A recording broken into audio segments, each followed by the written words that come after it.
कसला तरी आवाज आला ना? हा काहीतरी फुटल्यासारखा. अरे तू मूर्ख आहेस का? तू काच काय फोडलीस? आणि तुला अक्कल नाही का? आमची हक्काची रिक्षा. तुला कळते आम्ही गरीब माणसं आहोत. आम्हाला पोटा पाण्यासाठी रिक्षा चालवावी लागते. तुला अक्कल नाहीये का? तुला कळते माझी काच? दीप अरे काय करतोयस तू इथे? तू एक मिनिट, तुम्ही कोण आहात? मी भाऊ आहे माझा. तुमच्या घरी हेच शिकवलं जातं का की दुसऱ्यांच्या रिक्षात यायचं, दुसऱ्यांच्या घराच्या इथे जाऊन बसायचं, झोपायचं, दारू प्यायची आणि वाटेल ते करायचं, काचा फोडायच्या? नाही मी खरंच माफ करा मला. सॉरी, मला याच्यामध्ये मी माफी मागतो. अरे हे रिक्षाचं कोण भरून देणार माझ्या? अहो तुम्हाला खरंच लाज नाही येत का? अरे कुठे जाता? थांबा. अरे थांबा. ज्योती,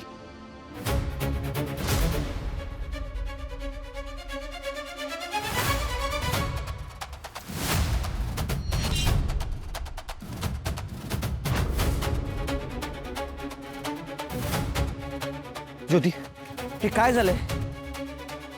काय विचारतोय दादा? बोल ना काहीतरी. दादा मला नाही माहिती. मी बाहेर आले तर एक मुलगा इथे दारू पिऊन झोपला होता. त्याला उठवण्याचा प्रयत्न केला पण तो उठला नाही. मी पाणी शिंपडलं तर तो रागात बाहेर आला, काच फोडली. मला नाही माहिती हे सगळं काय झालं. मी खरंच काही नाही केलं दादा. बरं ठीक आहे, आपण याबद्दल उद्या सकाळी बोलू. रात्र झाली आता खूप. आई चला चला.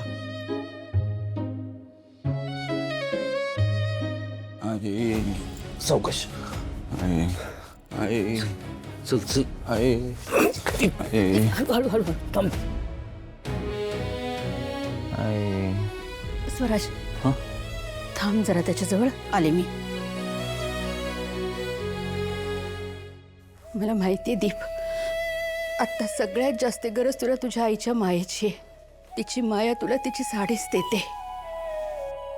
दीप माझं जरा. दीप, स्वराज झोपू दे त्याला इथेच.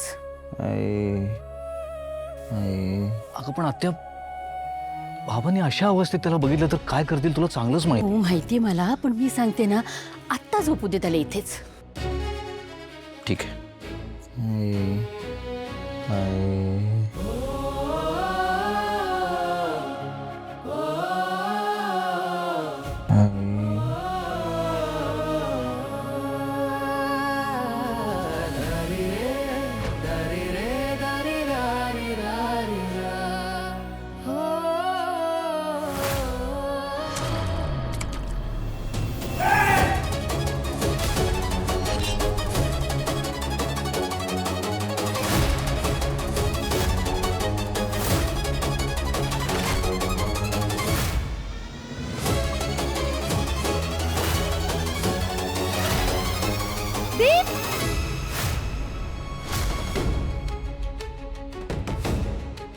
काय करतोस तू? तुला कळतंय का? बाजूला पहिल्यांदा बाजूला हो तिथनं. का थांबवलंस? मारू दे ना. रोज ही थेरं बघून थोडं मरण्यापेक्षा एकदाचा कायमचं मारून टाकू दे, मला सुटेन मी. अगं याला लहानपणी खायला प्यायला लिहायला शिकवले मी, तेच हात आज माझा जीव घ्यायला उठताय. काय कोणाचं वाईट केलंय म्हणून हे फळ मला? जरा शांत हो. कसा शांत राहू? सांग ना, कसा शांत राहू?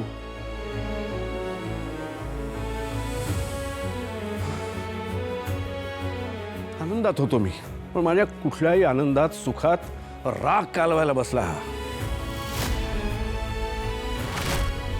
अरे काल रात्री उशिरा आला होता, दमून आला होता म्हणून इथे झोपला ना. असं कुठलं कष्टाचं काम करतो दमून यायला? दारू पिऊन आला होता, स्वतःच्या खोलीत जायची शुद्ध नव्हती म्हणून इथे लोळत पडला होता. तू त्याची बाजू घेऊ नकोस नेहमीप्रमाणे.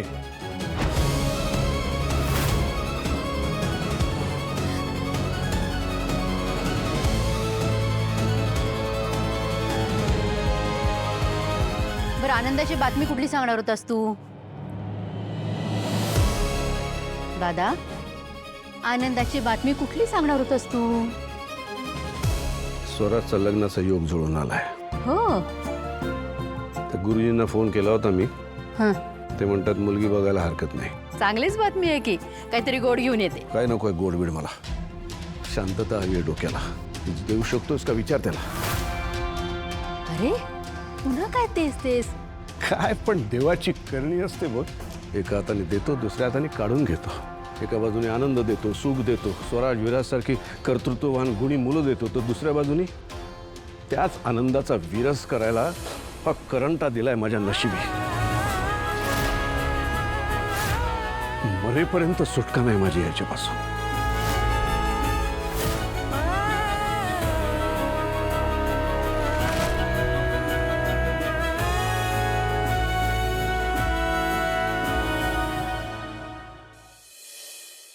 जगातले सगळे बॉयफ्रेंड आपल्या गर्लफ्रेंडना गिफ्ट देतात. मी एकमेव असा आहे जो आपल्या गर्लफ्रेंडच्या कानातले दागिने काढतोय.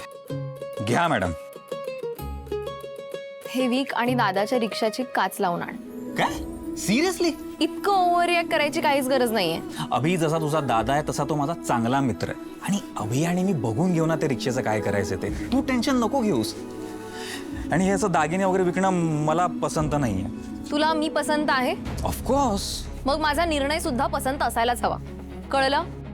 आणि हो, फॉर युअर काइंड इन्फॉर्मेशन, दादा आधी माझा आहे आणि मग बाकीच्यांचा. सो माझ्यापेक्षा जास्त अधिकार गाजवायचा नाहीये त्याच्यावर. हे प्रीती प्रीती अगं ऐक तर, तू चिडतेस कशाला? हे बघ, दादाला आधीच घरचे खूप प्रॉब्लेम्स आहेत. मला अजून त्याचा त्रास वाढवायचा नाहीये. आपका हुकुम सराखों पर. खुश? आता स्माइल तर कर किमान. नाही काय.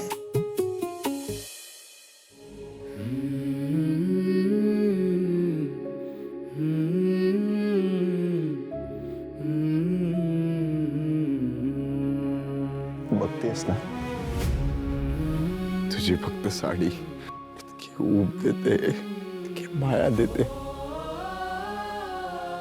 तू असतीस ना, सगळं जग तुझ्या पायाशी आणून ठेवलं असतं.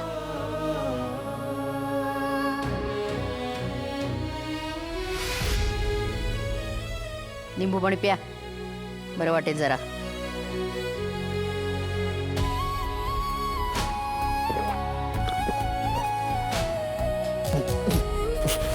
संपव सगळं. सुलू, तू चिडलीस माझ्यावर?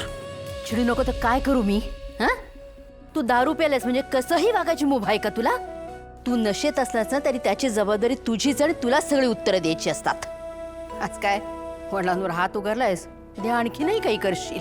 तू नको ना चिडू माझ्यावर. नाही, आज मला समजूनच घ्यायचंय. काय एवढी दारू पितोस तू? हा, काय आनंद काय मिळतो, काय सुख काय आहे दारू पिण्यात?